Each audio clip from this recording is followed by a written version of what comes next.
धर्म में भगवान शिव की अनगिनत लीलाओं में से एक है गोपेश्वर महादेव की लीला। ये कथा भगवान शिव के महत्वपूर्ण मंदिर गोपेश्वर की उत्पत्ति के पीछे छिपे रहस्यों को खोलती है। इस कथा में हमें भगवान शिव के अत्यंत उदार हृदय और उनके भक्तों की प्रति उनकी कृपा का अनुभव होता है। गोपेश्वर महादेव की लीला कथा में हमें यह भी दिखाया गया है कि कैसे भगवान शिव अपने भक्तों के लिए हर संभव प्रयास करते हैं। उनकी लीला के माध्यम से हमें यह सीख मिलती है कि भगवान की शरण में आने से ही हम अपने जीवन के सभी पहलुओं को पार कर सकते हैं। एक बार शरद पूर्णिमा की शरद उज्ज्वल चांदनी में वंशीवट यमुना के तट पर श्याम सुंदर साक्षात मनमथनाथ की वंशी बज्य श्री कृष्ण ने 6 मास की एक रात्रि करके मनमथ का मानमर्दन करने के लिए महाराज किया था। जब महाराज की गूंज सारी त्रिलोकी में गई तो हमारे भोले बाबा के स्वरूप में भी महाराज की गूंज गई। मनमोहन की मधुर मुरली ने कैलाश पर विराजमान भगवान श्री शंकर को मोह लिया। समाधि भंग हो गई। बाबा वृंदावन की ओर बावरे उठते चल पड़े। पार्वती जी भी मनाकर हार गई, किंतु त्रिपुरारी माने नहीं। भगवान श्री कृष्ण के परम भक्त श्री आसुरी मुनि, पार्वती जी, नंदी, श्री गणेश, श्री कार्तिकेय के साथ भगवान शंकर वृंदावन के वंशीवट पर आ गए। वंशीवट जहां महारास हो रहा था, वहां गोलोकवासिनी गोपियां द्वार पर खड़ी हुई थीं। पार्वती जी तो महारास में अंदर प्रवेश कर गईं, किंतु द्वारपालिकाओं ने श्री महादेव जी और श्री आसुरी मुनि को अंदर जाने से रोक दिया। बोली, श्रेष्ठ जनों, श्री कृष्ण के अतिरिक्त कोई अन्य पुरुष इस एकांत महारास में प्रवेश नहीं कर सकता।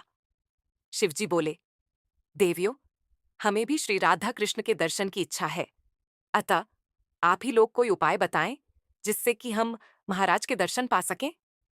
ललिता नामक सखी बोली, यदि आप महाराज देखना चाहते हैं तो गोपी बन जाएं।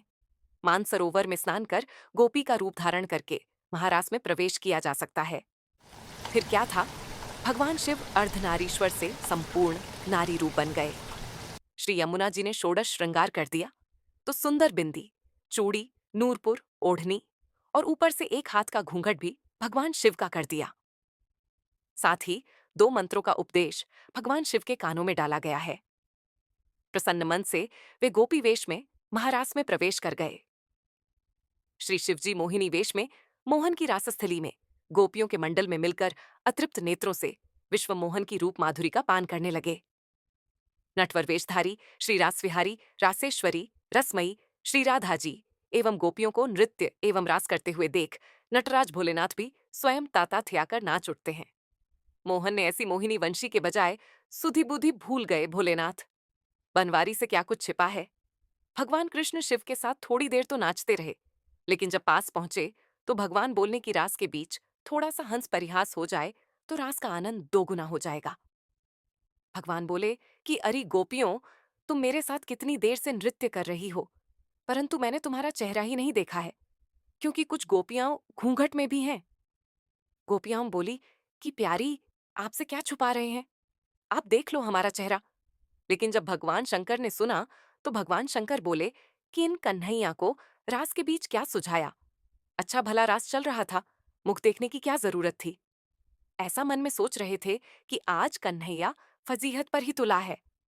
भगवान कृष्ण बोले कि गोपियों, तुम सब लाइन लगाकर खड़ी हो जाओ और मैं सबका नंबर से दर्शन करूंगा। भगवान शिव बोले, अब तो काम बन गया, लाखों करोड़ गोपियां हैं, मैं सबसे अंत में जाकर खड़ा हो गया। कन्हैया मुख पेट पेट थक जाएगा और मेरा नंबर भी नहीं आएगा। सभी गोपियां एक पंक्ति में खड़ी हो गईं और अंत में भगवान शिववत हो गए। जो कन्हैया की दृष्टि अंत में दिखे तो कन्हैया बोले, नंबर इधर से शुरू नहीं होगा, नंबर इधर से शुरू होगा। भगवान शिव बोले कि ये तो मेरा ही नंबर आया। भगवान शिव धाकर दूसरी ओर जाने लगे तो भगवान कृष्ण गोपियों से बोले, गोपियों पीछे किसी गोपी का मैं मुख दर्शन करेंगे। पहले इस गोपी का मुख दर्शन करेंगे जो मुख दिखने में लाज शर्म कर रही है। इतना खास भगवान शिव दौड़े और दौड़कर भगवान शिव को पकड़ लिया और घूंघट ऊपर किया और कहा, गोपीश्वर आओ, आपकी जय हो, बोलिए गोपेश्वर महादेव की जय, शंकर भगवान की जय। श्री राधा आदि श्री गोपीश्वर महादेव के मोहिनी गोपी के रूप को देखकर आश्चर्य में पड़ गए। तब श्री कृष्ण ने कहा, राधे, ये कोई गोपी नहीं है, ये तो साक्षात भगवान शंकर हैं। हमारे महाराज के दर्शन के लिए आलेख गोपी का धारण किया हुआ है। तब श्री राधा कृष्ण ने हंसते हुए शिव जी से पूछा, भगवान, आपने यह गोपी वेश क्यों बनाया? भगवान शंकर बोले, प्रभो, आपकी यह दिव्य रसमयी प्रेम लीला महाराज देखने के लिए गोपी रूप धारण किया है। इस पर प्रसन्न होकर श्री राधा जी ने श्री महादेव जी से वर मांगने को कहा, तो श्री शिव जी ने यह वर मांगा, हम चाहते हैं कि यहाँ आप दोनों के चरण कमलों में सदा ही हमारा वास हो। आप दोनों के चरण कमलों के बिना हम कहीं अन्यत्र वास करना नहीं चाहते हैं। इसके बाद सुंदर महारास हुआ। इसके बाद सुंदर महारास हुआ। भगवान कृष्ण ने कथक नृत्य किया है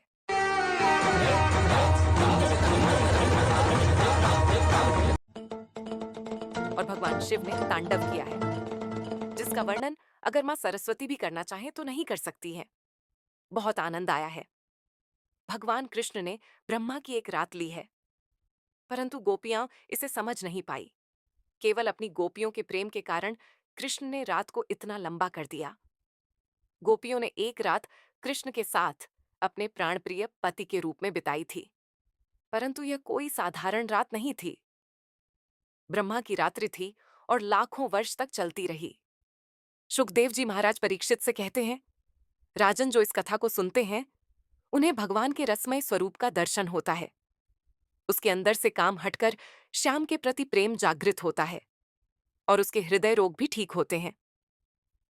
गवान श्री कृष्ण ने तंतु कालिंदी के निकट निकुंज के पास वंशीवट के सम्मुख भगवान महादेव जी को श्री गोपेश्वर महादेव के नाम से स्थापित कर विराजमान कर दिया। श्री राधा कृष्ण और गोपी गोपियों ने उनकी पूजा की और कहा कि ब्रज वृंदावन की यात्रा तभी पूरी होगी जब व्यक्ति आपके दर्शन कर लेगा। आपके दर्शन किए बिना यात्रा अधूरी रहेगी। भगवान शंकर वृंदावन में आज भी गोपेश्वर महादेव के रूप में विराजमान हैं और भक्तों को अपने दिव्य गोपी वेश में दर्शन दे रहे हैं। गर्भगृह के बाहर पार्वती जी, श्री गणेश, श्री नंदी विराजमान हैं। आज भी भगवान का गोपी वेश में दिव्य श्रृंगार होता है। महादेव की लीला कथा हमें भगवान शिव के अद्वितीय और उदार स्वरूप को याद करने का मौका देती है। ये कथा हमें यह भी बताती है कि भगवान की भक्ति और शरण में आने से हमें उनकी कृपा प्राप्त होती है, जो हमें अपने जीवन में सफलता और शांति की प्राप्ति में मदद करती है। इसलिए गोपेश्वर महादेव की लीला कथा हमें आध्यात्मिक विकास की ओर अग्रसर करती है और हमें भगवान शिव की अनंत कृपा को अनुभव करने का अवसर प्रदान करती है। गोपेश्वर महादेव की जय। रास बिहारी सरकार की जय। जय जय श्री राधे।